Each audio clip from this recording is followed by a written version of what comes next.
everybody, it's Katie, and today we are continuing our Vault Dweller from Fallout costume. Back in October we hinted at this by showing you how to dye this, but we never actually showed you how we made it. So today, with the help of my friend Kyle, we're going to show you how. First thing we had to do was to dye light suit, and it came out great. I think it came out blue. It did come out blue, but it came out a wonderful shade of blue. So what I'm hoping to do today is to fill in a little bit more details in the event that you want to do something very similar to what I did. So we have videos that will show, and the suit itself is a Rothco brand flight suit. You'll find also a lot of information about people being confused about sizing on them. I'm 5'9", about 150 pounds, and I put on a medium, and it fit fine, but it was a touch small. So you can kind of use that as a guideline for about what size you need to buy. I think it gave the look that that was close enough. I like that it has a nice little Velcro patch panel that is not really canon to the outfit, but I could put a Stay Classy patch on there, and I thought that was really cool. Is that part of the costume? Not really, but you can kind of, the nice thing about the Vault Dweller outfit is you can make it kind of your own. It's not really supposed to be anything specifically. You can sort of adapt. There's a couple things that are key, but you can sort of adapt it to your own liking. So I could put a giant duck on mine. You could put a giant duck on your Vault Dweller outfit. We'll cut to those now.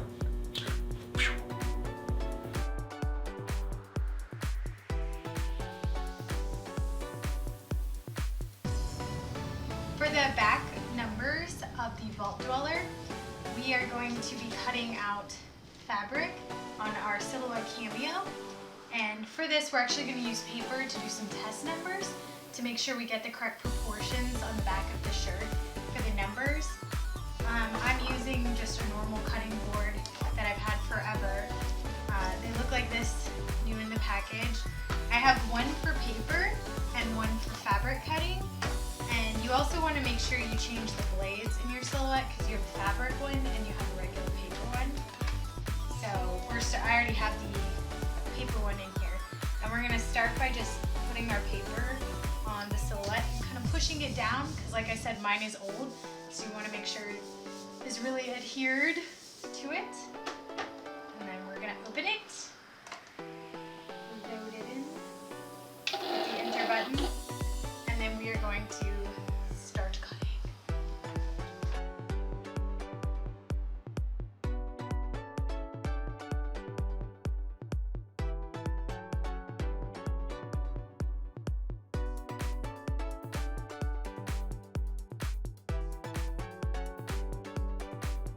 We cut out our numbers in paper and we taped them on, and Kyle put it on to make sure that they were the correct height, and we confirmed they're good. So now we are going to start prepping our canvas material, and the canvas, to put it in the silhouette cameo, we have to use a backing for it so the material doesn't stretch and fray and we get the actual shape we want. So we have our 805 Pelham Wonder Under. You can buy this at Joann's, that's where we got it from. And we're gonna cut it to the same length as our material, and then we're gonna iron it on. So your Wonder Under, it has two sides. It has a smooth side and a rough side. You want to lay the smooth side down on your ironing board, and you're gonna have the rough side up, so rough side to your wrong side of your material. Ours doesn't have a right and a wrong, so it doesn't really matter which way you put it. And then we are gonna take a hot, dry iron, and we're gonna press it down on the material for 5 to 8 seconds to adhere it. And that's Good. the Wonder Under ironed onto our yellow material. And now we're just gonna stick it down to our cameo board, like so. And I'm using one of my boards that I specifically marked for fabric. So if it gets a little bit of fuzzy fabric on it, it's not a problem.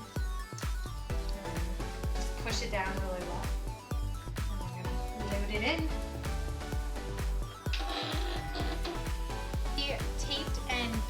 all along the numbers to make sure that they were correct on the back. And we kind of did them out of order because the Wonder Under has plastic, or has a piece of paper under it, and you should actually take this off first before pinning it on to make sure the size is right. So I am actually just doing it in parts and just cutting it like that. You can see we already did part of it and fused it down. So just to make your life a little easier, do those. Take the paper off first.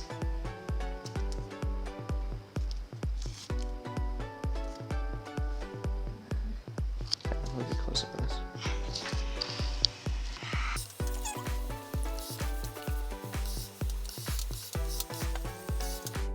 I'm sewing. I'm just sewing the yellow strip onto the flight suit. I'm using a normal top stitch. Got yellow thread.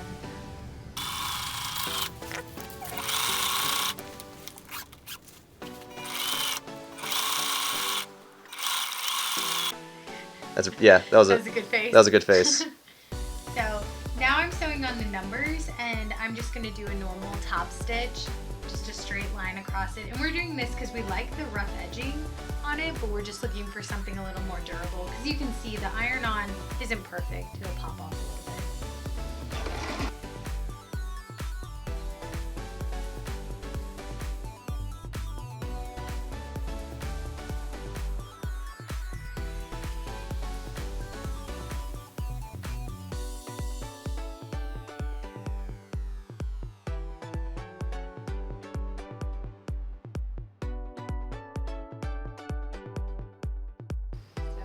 We are just folding down the yellow canvas material, and then I'm gonna pin it, and we're pinning them straight in a line, and we're just gonna sew it down.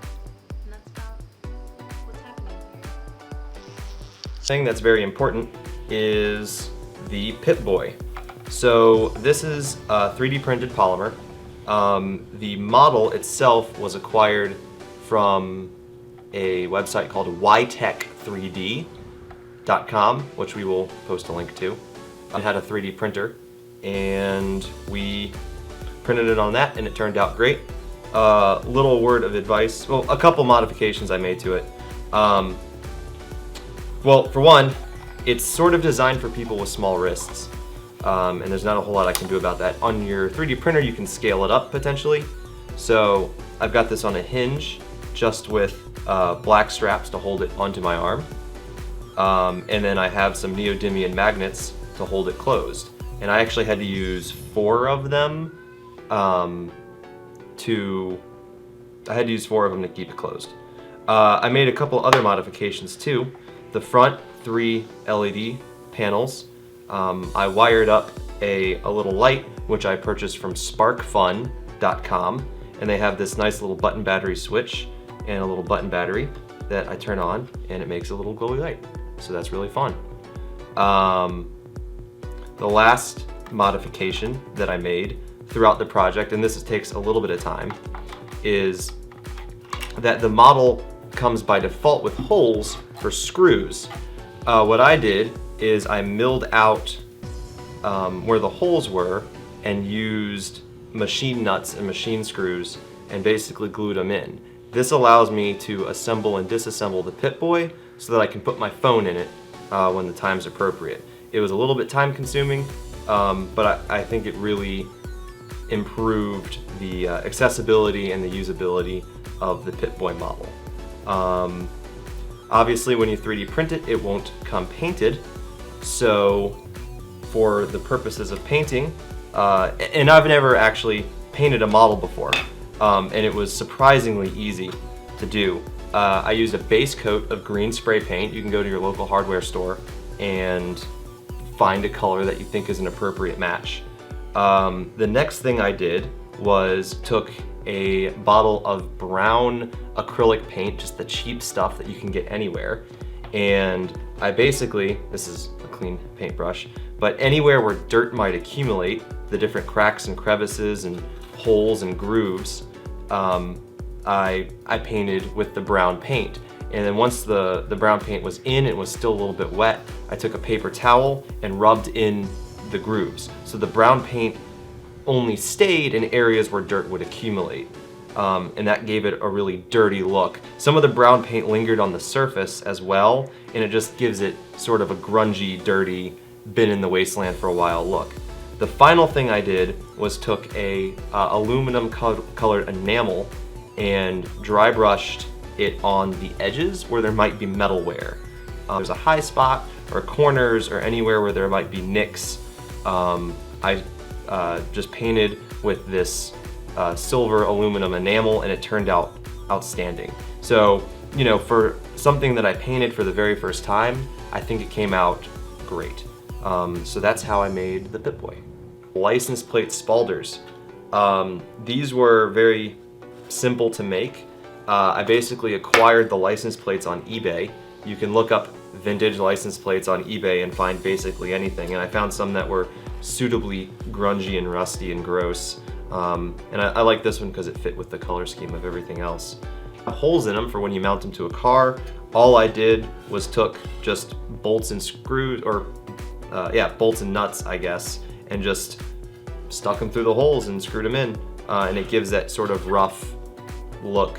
All of the surfaces were artificially rusted using a compound of vinegar and degreaser and a couple other things. You can find that on the internet as well as how to accelerate the rusting on some sort of metal.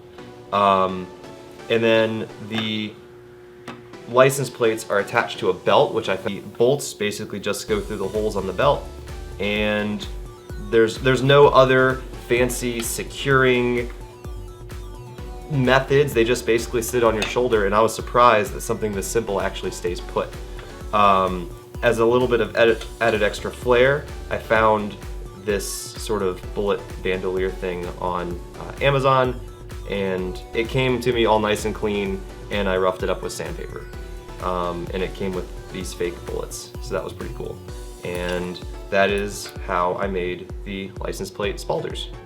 I needed some sort of belt. I felt like it was necessary to sort of bring the outfit together.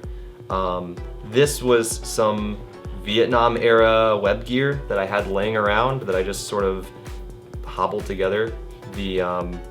You know, to complete the outfit, there's nothing really specific. You can kind of make it your own. I already had this laying around, so I figured I'd use it.